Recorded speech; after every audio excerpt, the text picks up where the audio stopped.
మన inner peace YouTube ఛానల్లో ఒక యోగి ఆత్మకథ సెషన్స్లో శ్రీ పరమహంస యోగానంద గారి దివ్య చైతన్యంతో మమేకమవుతూ శ్రీ పరమహంస యోగానంద గారి దివ్య ఆశీస్సులతో ఈరోజు మన ఎపిసోడ్ని స్టార్ట్ చేసేద్దాం.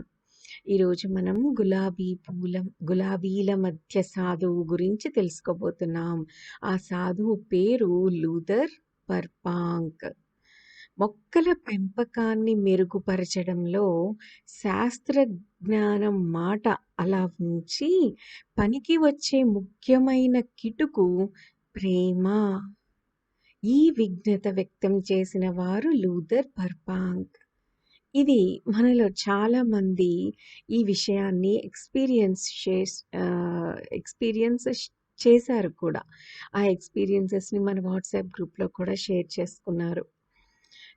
వాడిపోయే మొక్కకి ప్రేమతో పలకరించి రోజు ప్రేమతో దాని దగ్గర మాట్లాడుతూ ఉంటే చక్కటి మొగ్గలతో పువ్వులు పూసిందది. అలాగే మనం ప్రేమగా చూసుకుంటున్నప్పుడు అవి మామూలుగా పూసే పూలు, మామూలుగా కాసే కాయల కంటే ఎంతో అద్భుతంగా పూలను, పండ్లను మనకి ఇస్తాయి. సో కాలిఫోర్నియాలో శాంటా రోసాలో ఆయన తోటలో ఆయన పక్కగా యోగానంద గారు నడుస్తూ ఉండగా ఆయన అన్న మాటలేంటో తెలుసా? మొక్కల పెంపకాన్ని మెరుగుపరచడంలో శాస్త్రజ్ఞానం మాట అలా ఉంచి పనికి వచ్చే ముఖ్యమైన కిటుక ప్రేమ అని. తినడానికి పనికి వచ్చే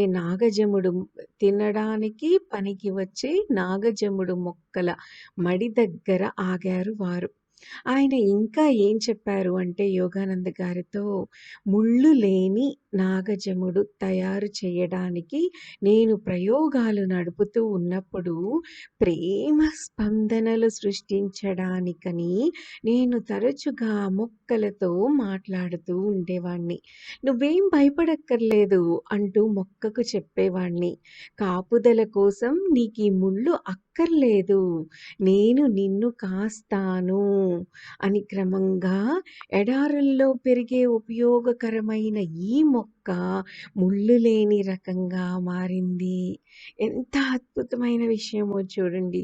ముళ్ళతో పెరిగే నాగజముడు మొక్క ముళ్ళు లేకుండా దాన్ని తన ప్రయోగాల ద్వారా తయారు చేయడానికి ఆయన చేసిన పని ఏమిటి? ఆ మొక్కకు ప్రేమను పంచడం.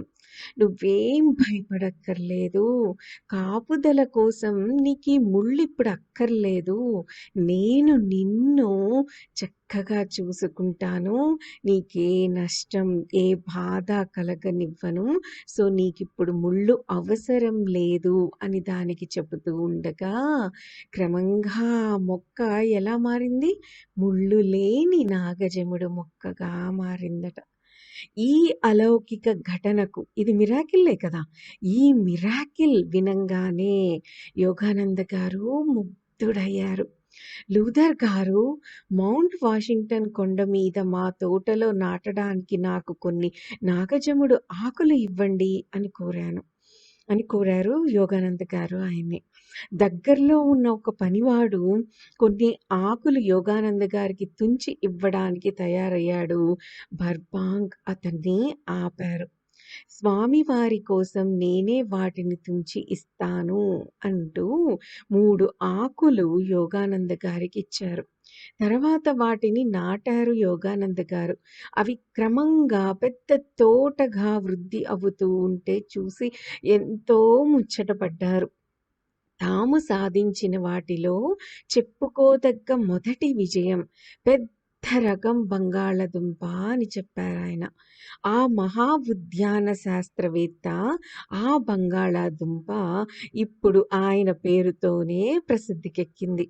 అకం అకం అకుంఠిత ప్రతిభా సంపత్తితో ఆయన ప్రకృతి సిద్ధంగా ఉన్న మొక్కల్ని అంటుగట్టి, మెరుగుపరిచి కొన్ని వందల రకాలు ప్రపంచానికి అందించారు. టమాటా, మొక్కజొన్న, గుమ్మడికాయ వంటి కూరగాయలు, చెర్రీలు, రేగిపళ్ళు, నెక్టారైన్‌లు, బేరిపళ్ళు, గసగసాలు, లిల్లీలు, గులాబీలు మొదలైనవి ఆయన రూపొందించిన కొత్త బర్బాంక్ రకాలు. లూథర్ గారు యోగానంద గారిని ప్రసిద్ధమైన ఆక్రోట్ అంటే వాల్నట్ చెట్టు ముందుకు తీసుకువెళ్తూ ఉంటే యోగానంద గారు కెమెరా ఫోకస్ చేశారు. ప్రకృతి పరిణామాన్ని ప్రయత్నపూర్వకంగా త్వరితం చేయవచ్చునన్న సంగతి ఆ చెట్టుతోనే నిరూపించారాయన. ఒక్క 16 ఏళ్లలోనే ఆ ఆక్రోట్ చెట్టు సమృద్ధిగా కాయలు పండించే స్థితికి చేరుకుంది. దోహాదం జరగకుండా ప్రకృతి సహజమైన రీతిలో ఈ పరిణామం రావాలి అంటే అంతకు రెట్టింపు కాలం పట్టేది. బర్బాంక్ గారి చిన్న పెంపుడు కూతురు తన కుక్కతో ఆడుకుంటూ తోటలోకి వచ్చింది. అది నా మానవ వృక్షం. లూథర్ గారు ఆ అమ్మాయి వైపు ఆప్యాయంగా చెయ్యి ఊపారు. చూసారా? ఆయనకి మనిషికి, వృక్షానికి తేడా లేదు. అంత ప్రేమ చూపిస్తారు. తన కూతుర్ని కూడా ఇది నా మానవ వృక్షం అంటున్నారు. ఇంకా ఏమన్నారంటే, ఇప్పుడు నేను మానవ జాతిని బ్రహ్మాండమైన ఒక మొక్కగా చూస్తున్నాను. దాని అత్యున్నత ప్రయోజనాలు నెరవేరడానికి కావలసినవల్లా ప్రేమ, విశాలమైన ఆరుబయలు వల్ల కలిగే ప్రకృతి సహజమైన లాభాలు, తెలివిగా అంటుగట్టడం, ఎంపిక ఇవే. నా జీవిత కాలంలోనే వృక్ష పరిణామంలో ఎటువంటి అద్భుత ప్రగతి గమనించానంటే, ప్రపంచంలో పిల్లలకు సాదాగాను, హేతుబద్ధంగాను జీవించడానికి సంబంధించిన నియమాలు కనుక నేర్పితే, ఆరోగ్యవంతము, సుఖవంతము అయిన ప్రపంచం రూపుదిద్దుతుందన్న ఆశాభావంతో దానికోసం ఎదురు చూస్తూ ఉంటాను. మనం ప్రకృతి దగ్గరికి, ప్రకృతి దైవం దగ్గరికి తప్పకుండా తిరిగి వెళ్ళాలి అని అన్నారు. పిల్లల గురించి కూడా ఎంత అద్భుతంగా చక్కగా చెప్పారో చూడండి. ప్రపంచంలో పిల్లలందరికీ సాదాగాను, హేతుబద్ధంగాను జీవించడానికి సంబంధించిన నియమాలు కనుక మనం నేర్పితే ఆరోగ్యవంతము, సుఖవంతము అయిన ప్రపంచం రూపొందుతుందన్న ఆశాభావంతో దానికోసం ఎదురు చూస్తూ ఉంటాను అన్నారు. లూథర్ గారు ఆరుబయట తరగతులు, ఆనందము, నిరాడంబరత గల వాతావరణమున్న మా రాంచీ విద్యాలయాన్ని చూస్తే మీరు సంతోషిస్తారు అన్నారు యోగానంద గారు. యోగానంద గారి మాటలు బర్బాంక్ గారి హృదయాన్ని కదిలించాయి. ఆయనకు అత్యంత ప్రీతిపాత్రమైన విషయం చిన్న పిల్లల విద్య. లోతైన, ప్రశాంతమైన ఆయన కళ్ళల్లో ఆసక్తి తొణికిసలాడుతూ ఉండగా, యోగానంద గారి మీద ప్రశ్నల వర్షం కురిపించారాయన. చివరికి ఆయన ఏమన్నారంటే, స్వామీజీ, మీ విద్యాలయం లాంటివే ముందు యుగాలకొక ముందు యుగాలకి ఒక ఆశారేఖ. పిల్లల్ని ప్రకృతి నుంచి విడదీసేసి వాళ్ళల్లో వ్యక్తిత్వ వికాసాన్ని కుంటుపరిచిన మన కాలపు విద్యా వ్యవస్థలంటే నాకు వెలపరం పుడుతుంది. ఆచరణాత్మకమైన మీ విద్యాదర్శాలతో నేను మనస్ఫూర్తిగా ఏకీభవిస్తున్నాను. ఆ సాధు పురుషుని దగ్గర యోగానంద గారు సెలవు తీసుకునే సమయంలో ఆయన ఒక చిన్న పుస్తకం మీద సంతకం పెట్టి దాన్ని యోగానంద గారికి బహుకరించారు. బర్బాంక్ గారు సంతకం చేసిన ఫోటో కూడా ఒకటి యోగానంద గారికి ఇచ్చారు. ఒకప్పుడు లింకన్ బొమ్మను అమూల్యంగా భద్రపరుచుకున్న హిందూ వర్తకుడిలాగే యోగానంద గారు దాన్ని భద్రపరుచుకున్నారు. అంతర్యుద్ధాల కాలంలో అమెరికాలో ఉన్న ఆ హిందువుకు లింకన్ మీద ఎంత అభిమానం ఏర్పడిందంటే, ఆ దాస్య విముక్తి శక్తి ప్రదాత బొమ్మ ఒకటి సంపాదించే వరకు భారతదేశానికి తిరిగి రావడానికి అతనికి మనస్కరించలేదు. న్యూయార్క్‌లో ఉండే డేనియల్ హాంటింగ్‌టన్ అనే ప్రసిద్ధ చిత్రకారుడి చేత ఆయన బొమ్మ వేయించడానికి అనుమతి వచ్చే వరకు కదలనని ప్రెసిడెంట్ లింకన్ నివాస భవనం దగ్గర భీష్మించుకొని కూర్చున్నాడు. చివరికి ప్రెసిడెంట్ లింకన్ ఆశ్చర్యపోయి అనుమతి ఇచ్చాడు. బొమ్మ పూర్తయిన తర్వాత హిందూ విజయ గర్వంతో దాన్ని కలకత్తా తీసుకువెళ్ళాడు. అది ఎవరో కాదు, యోగానంద గారే. సో, ఇలా ఆ సాధు పురుషుడు కూడా ఆయన దగ్గర సెలవు తీసుకునే సమయంలో ఆయనేం చేశారు, ఒక చిన్న పుస్తకం మీద సంతకం పెట్టి దాన్ని యోగానంద గారికి బహుకరించారు. ఇదిగో the training of the humour plant, మానవ వృక్ష శిక్షణ అన్న విషయం మీద నా పుస్తకం అన్నారాయన. శిక్షణలో కొత్త రకాలు, నిర్భయ ప్రయోగాలు అవసరమిప్పుడు. నిర్ అంటే శిక్షణలో కొత్త రకాల గురించి ఆయన ఆ పుస్తకంలో రాశారు. నిర్భయ ప్రయోగాలు అవసరమైన కాలంలో మనం ఇప్పుడున్నాము. పండ్లలోనూ, పూలలోనూ అత్యుత్తమైన వాటిని సాధించడంలో ఒక్కోసారి అతి సాహసంతో చేసిన ప్రయత్నాలు ఫలించాయి. అలాగే పిల్లల కోసం విద్యాబోధన సంబంధమైన నవకల్పనలు కూడా ఇంకా బహుసంఖ్యాకంగా, సాహసికంగా తయారు కావాలి అన్నారు. ఆయన పుస్తకాన్ని ఆ రోజే రాత్రే గాఢమైన ఆసక్తితో చదివేశారు యోగానంద గారు. ఆయన కన్ను మానవ జాతికి మహోజ్వలమైన భవిష్యత్తును దర్శిస్తోంది. ఆయన ఏమని రాశారంటే ఆ పుస్తకంలో, ఈ ప్రపంచంలో అన్నిటికన్నా మొండి ప్రాణి, మార్చడానికి వీలు కాకుండా ఉండేది, నిశ్చితమైన కొన్ని అలవాట్లకు స్థిరపడ్డది మొక్క. ఈ మొక్క యుగయుగాలుగా తన వ్యక్తిత్వాన్ని నిలుపుకుంటూ వస్తున్న విషయం మనం గుర్తుంచుకోవాలి. బహుశా అనేక యుగాలకు పూర్వం రాళ్లల్లో పుట్టి సుదీర్ఘ కాలగతిలో కూడా ఏ విధమైన పెద్ద మార్పు చెందకుండా ఉన్నది అదే కావచ్చు. ఇన్ని యుగాల అభివృద్ధిలో మొక్క అసమాన దృఢత్వం గల సంకల్ప శక్తిని, ఫర్ ఎగ్జాంపుల్ అలా చెప్పాలనుకుంటే అసమాన దృఢత్వం గల సంకల్ప శక్తిని అలవరుచుకోదంటారా అంటారు.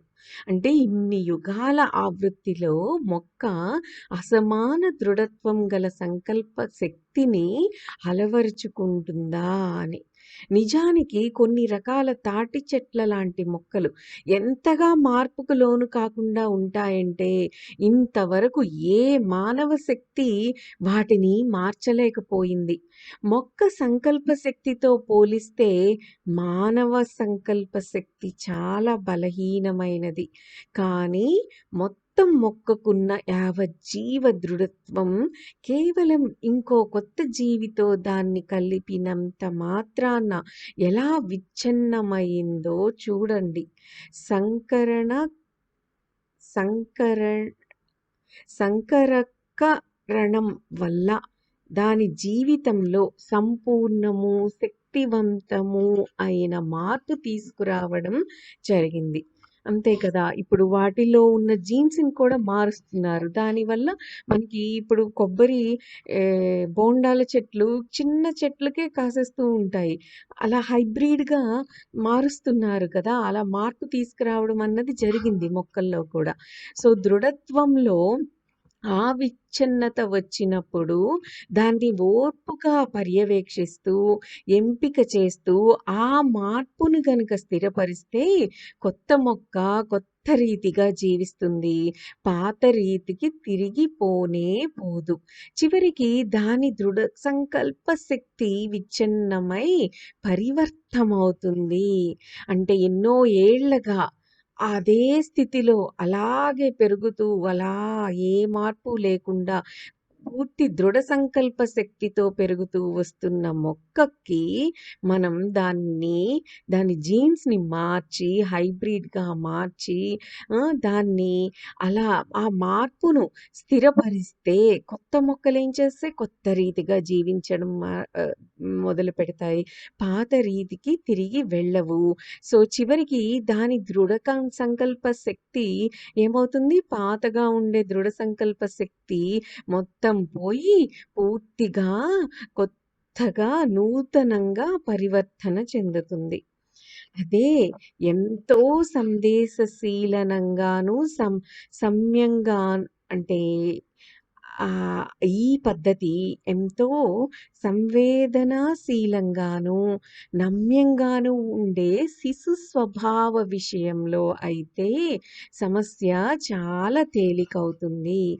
ఇప్పుడు చెట్లు అనుకోండి, ఎన్నో యుగాలుగా ఆ చెట్లు అదే స్థితిలో, అదే దృఢ సంకల్ప శక్తితో అలాగా పెరుగుతూ, అలాగే మళ్ళీ పుడుతూ, అదే రీతిగా వస్తూ ఉన్నాయి. సో, వాటిలోని దృఢ సంకల్ప శక్తిని మార్చి నూతనంగా పరివర్తన చేయడానికి చాలా టైం పడుతోంది. అదే గనక సంవేదనాశీలంగాను, నమ్యంగాను ఉండే శిశు స్వభావ విషయంలో అయితే ఈ సమస్య అంటే ఆ శిశువుని నూతనత్వంగా చక్కగా పరివర్తన చెందేటట్టు చేయాలి అంటే అది చాలా ఈజీ అంటున్నారు. మొక్కల కంటే అది ఈజీ అంటున్నారు. మహానుభావుడైన ఆ అమెరికా దేశీయుడి వైపు అయస్కాంతం వైపు అయస్కాంతం వైపు లాగా ఆ కృష్ణుణ్ణి అయి యోగానంద్ గారు ఆయన్ని కలుసుకోవడానికి మళ్ళీ మళ్ళీ వెళ్తూ ఉండేవారు. ఒకరోజు పొద్దున యోగానంద గారు వెళ్ళేసరికి పోస్ట్ మ్యాన్ బర్బాంక్ గారి అధ్యయన మందిరంలో దాదాపు 1000 ఉత్తరాలు పెట్టి వెళ్ళాడు. ప్రపంచ నలుమూల నుంచి ఉద్యాన శాస్త్రజ్ఞులు ఆయనకి ఉత్తరాలు రాశారు. స్వామీజీ, మీరుండడం వల్లనే నేను తోటలోకి రావడానికి నాకు కావలసిన వంక దొరికింది అని ఉల్లాసంగా చెప్పారు లూథర్ గారు. ఆయన ఒక పెద్ద డస్క్ సొరుగు తీశారు. దాని నిండా విదేశీ యాత్రలకు సంబంధించిన కరపత్రాలు వందల కొద్దీ ఉన్నాయి. చూడండి, ఇలాగే నేను ప్రయాణం చేస్తూ ఉంటాను. నా మొక్కలకి, ఉత్తర ప్రత్యుత్తరాలకి కట్టి పడేసిన వాడిని కావడం వల్ల అప్పుడప్పుడు ఈ బొమ్మలకేసి చూస్తూ విదేశ యాత్రల మీద నాకున్న కోరిక తీర్చుకుంటూ ఉంటాను అన్నారు. ఆయన గేటు ముందు యోగానంద్ గారి కారు ఆగి ఉంది. యోగానంద్ గారు, లూథర్ గారు ఆ చిన్న ఊళ్ళో ఉన్న రోడ్ల వెంబడి కారులో తిరిగి వచ్చారు. అక్కడి తోటలు ఆయన సృష్టించిన Santa Rosa, peach blow, Burbank గులాబీలతో ముచ్చటగొలుపుతున్నాయి. సో, యోగానంద గారిని అక్కడికి తీసుకువెళ్తూ వచ్చిన కొత్తల్లో ఒకసారి ఆ మహాశాస్త్రవేత్త క్రియాయోగ దీక్ష తీసుకున్నారు యోగానంద్ గారి దగ్గర.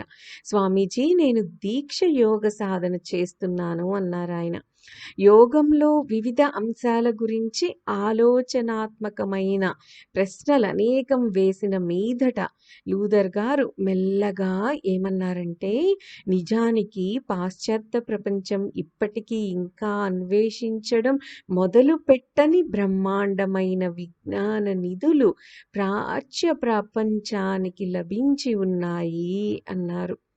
సమాధి స్థితిలోకి వెళ్ళడానికి, శ్వాసక్రియను నియంత్రించడానికి ఉపకరించే ప్రాచ్య ప్రక్రియల్ని పాశ్చాత్య విజ్ఞాన శాస్త్రవేత్తలు నేర్చుకోవాలి అన్నాడు ప్రఖ్యాత ఇంగ్లీష్ విజ్ఞాన శాస్త్రవేత్త యునెస్కో. సో, ప్రకృతి బర్బాంక్ గారికి తాను భద్రంగా దాచిపెట్టుకున్న అనేక రహస్యాల్ని విప్పి చెప్పింది. ప్రకృతితో ఆయన ఏర్పరచుకున్న సన్నిహిత సంబంధం వల్ల బర్బాంక్ గారికి అపరిమితమైన ఆధ్యాత్మిక భక్తి ప్రవత్తలు కుదిరాయి. చూడండి, ప్రకృతితో అనుసంధానం మనం ఎప్పుడైతే ఏర్పరచుకుంటామో, ప్రకృతితో సన్నిహిత సంబంధం ఎప్పుడైతే ఏర్పరచుకుంటామో అప్పుడు అపరిమితమైన ఆధ్యాత్మిక భక్తి ప్రవత్తులు మనలో కుదురుతాయి. ఒక్కొక్కప్పుడు యోగానంద గారు అనంత శక్తికి చాలా దగ్గరగా ఉన్నట్టు అనిపిస్తూ ఉంటుంది అంటూ సిగ్గుపడుతూ ఆహ్, అంటే ఆహ్, యోగానంద గారికి ఆయన చెప్పారన్నమాట ఈ విషయాన్ని. ఒక్కొక్కప్పుడు నేను అనంత శక్తికి చాలా దగ్గరవుతూ ఉన్నట్టు అనిపిస్తూ ఉంటుంది అని. సంవేదనాశీలమైన ఆయన సుందర ముఖం వెనకటి జ్ఞాపకాలతో వెలుగుతోందిది. అప్పుడు నేను నా చుట్టూ ఉన్న రోగుల్ని, జబ్బుపడ్డ చాలా మొక్కల్ని నయం చేయగలిగాను అని కూడా అన్నారాయన. ఆయన తమ తల్లిగారి గురించి చెప్పారు. ఆమె చిత్తశుద్ధి గల క్రైస్తవ మహిళ. ఆవిడ చనిపోయిన తరువాత చాలా సార్లు అంతర్దర్శనాల్లో ఆవిడ్ని చూసే భాగ్యం కలిగింది. ఆవిడ నాతో మాట్లాడింది అన్నారు లూథర్ గారు. మనస్సు వెనక్కి లాగుతున్నప్పటికీ వీళ్ళు మళ్ళీ ఆయన ఇంటికేసి ఆయన కోసం కాసుకొని ఉన్న 1000 ఉత్తరాలకేసి వెళ్ళారట. సో, ఆ తరువాత ఏమైంది అన్నది మన నెక్స్ట్ ఎపిసోడ్‌లో డిస్కస్ చేద్దాం. దట్స్ ఆల్ ఫర్ టుడే అండి. Have a great day. Thank you. Thank you. Thank you.